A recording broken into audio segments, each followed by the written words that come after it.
Moravia, the land of secret oil, open wine, and people who are way too friendly.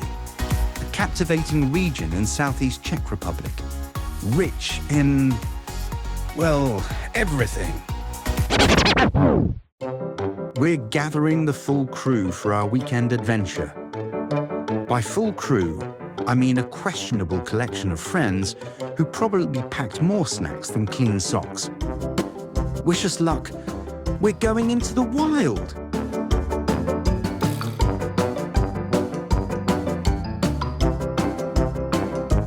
First stop, a major identity crisis. Turns out, Moravia isn't just about grapes. It's about oil and gas. Yes, you heard that right. MND, the local energy giant, produces a shocking 5,000 barrels of oil per day. We spent a very wild evening at a geological museum science night.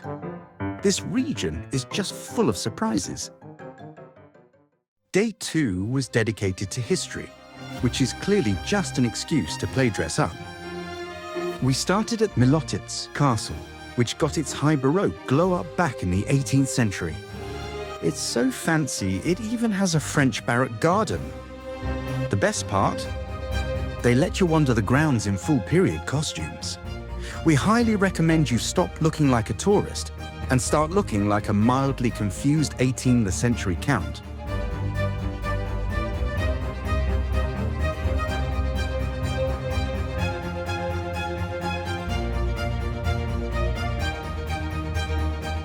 One of the nicest parts of the castle is the kitchen, which has been brilliantly transformed into a cafe offering fantastic coffee and desserts.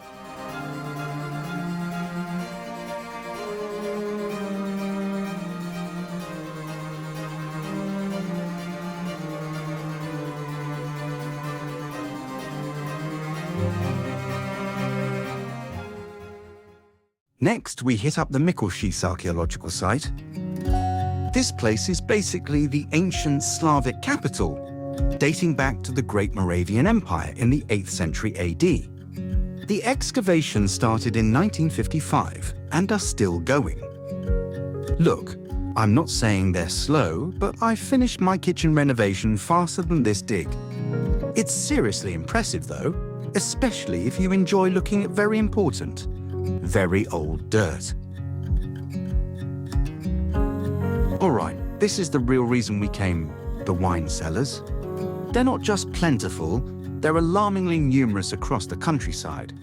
It's an inseparable part of local life, rich in flavor, aroma, color, and probably a few secrets. Seriously though, the real highlight is the locals.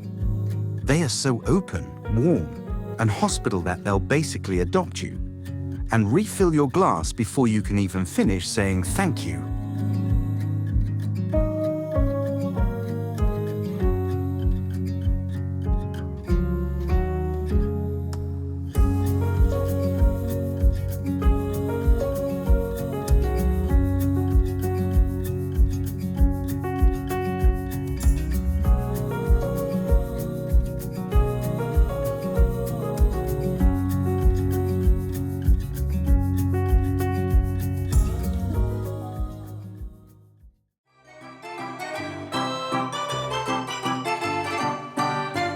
Our final day began with a mandatory visit to some home animals. Just a little country charm to cleanse the palate.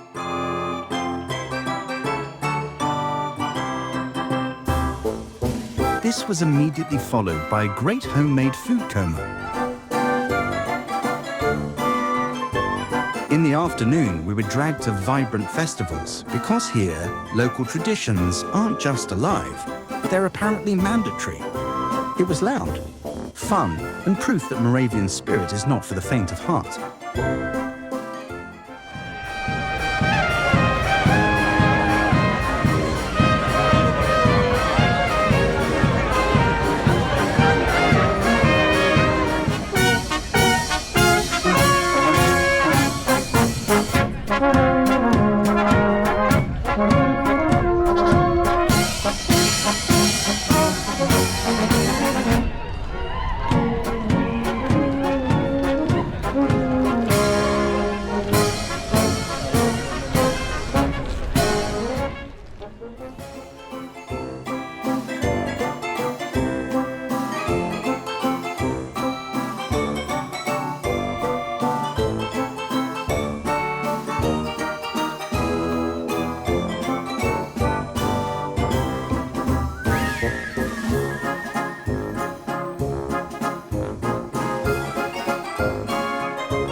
Moravia.